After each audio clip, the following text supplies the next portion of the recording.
Clean and jerk is a gross motor skill because it involves big and multiple muscle groups to perform.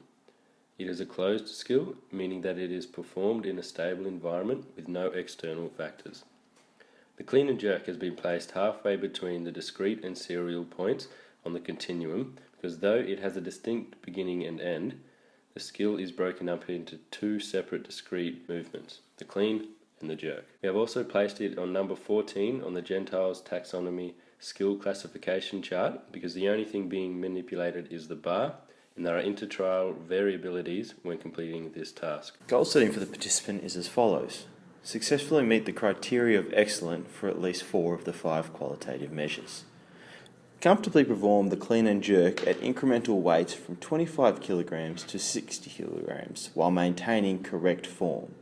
Develop an understanding of each phase of the movement so to successfully complete the whole movement. The client will begin the 4-week program in the cognitive stage of learning because he has only had experience with the deadlift phase of this movement, meaning lots of errors will occur early on and will require a high level of concentration as he is still trying to understand the nature of the task.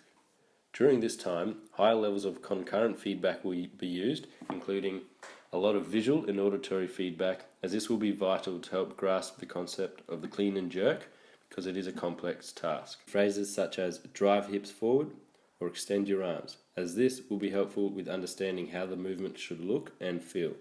By week 4, it is predicted that he will enter the associative stage and start to refine the skill. He will begin to understand how the movements interrelate with one another, become a lot more consistent and have fewer errors. In weeks 3 and 4, the feedback won't be as frequent and knowledge of performance will start being used. When he returns for the retention test, he will still be in the associative stage. However, even fewer errors will occur and he will be a lot more confident in his ability to lift.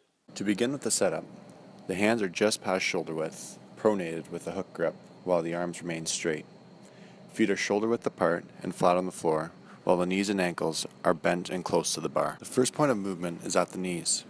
With focusing on the co-activation of the gluteus maximus and minimus in the quadriceps group, this will avoid arching and using the lower back to generate the power to begin the movement. Once the hips become fully extended, the firing point at the shoulders occurs. Shrugging of the bar to raise the bar in front of the chest and catch the bar in a front squat position with the bar resting on the shoulders. At the bottom of the squat, the quadriceps group and gluteus maximus and minimus will co-activate once again, extending the knees and hips to bring the participant back to a standing position. The final aspect of the movement is the jerking of the bar. This movement begins with a slight bend in the knees and hips to generate the greatest amount of power to lift the bar overhead. It is important to utilize the extension of the hip and knee to drive the bar upwards.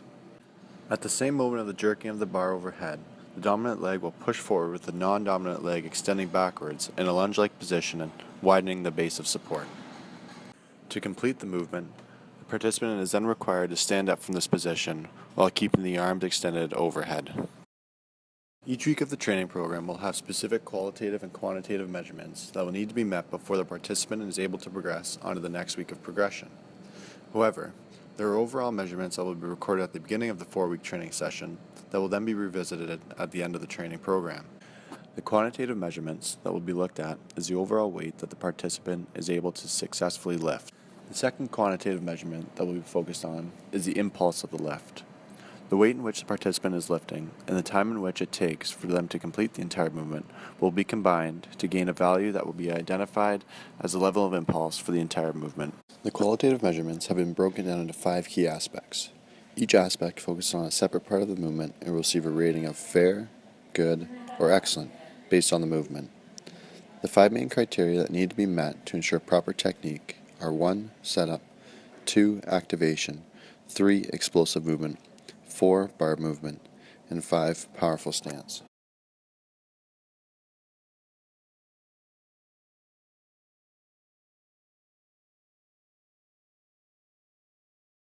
Week 1 of the program will focus on 2 main aspects, the deadlift and then the power shrug. Proper form for a deadlift is required, as this is the basis of the entire movement, and is required to be able to successfully complete any further actions.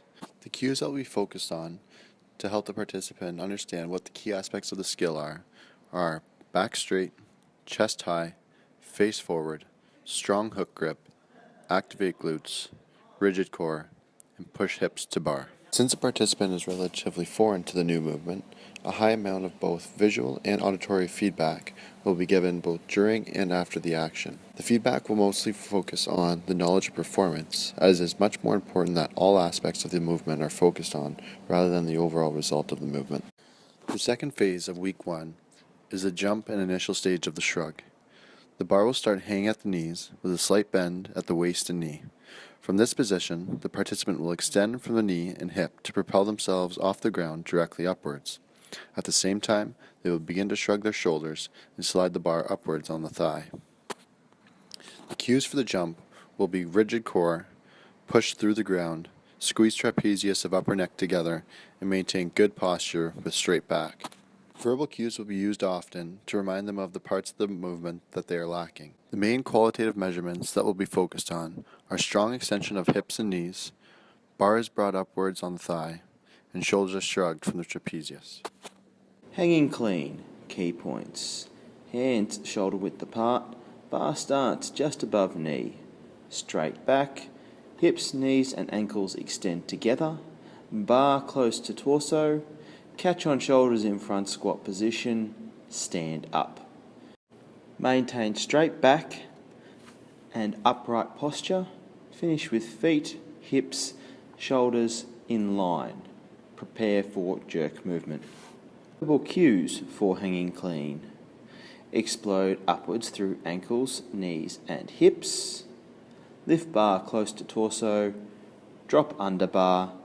Catch on shoulders with high elbows. Stand up with straight back.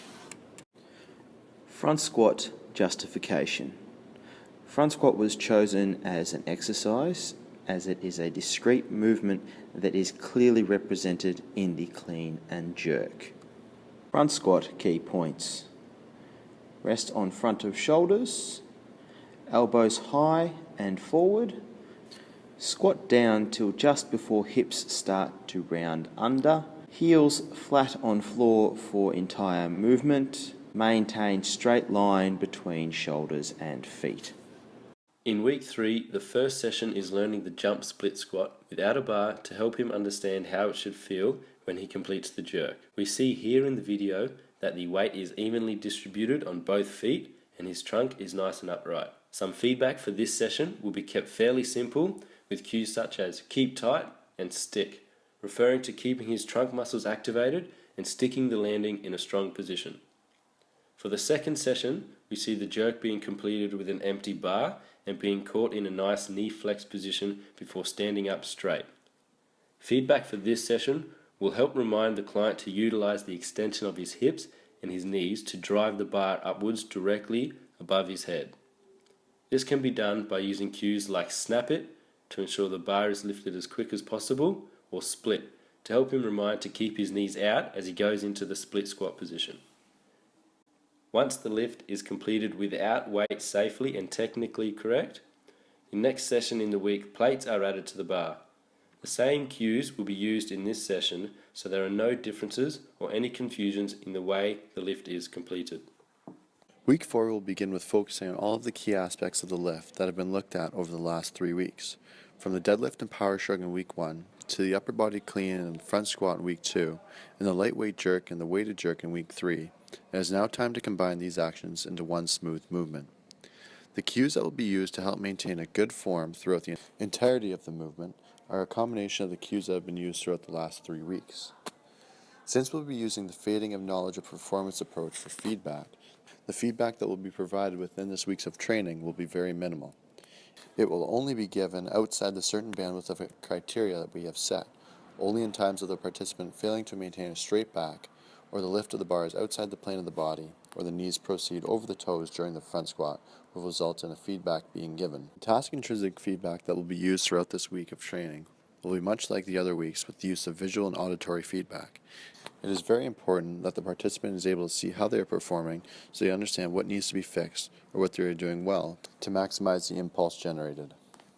Since we now have the final product of the movement, we are now able to use the entire qualitative and quantitative measures that were used at the beginning of the 4-week session to assess where the participant is at.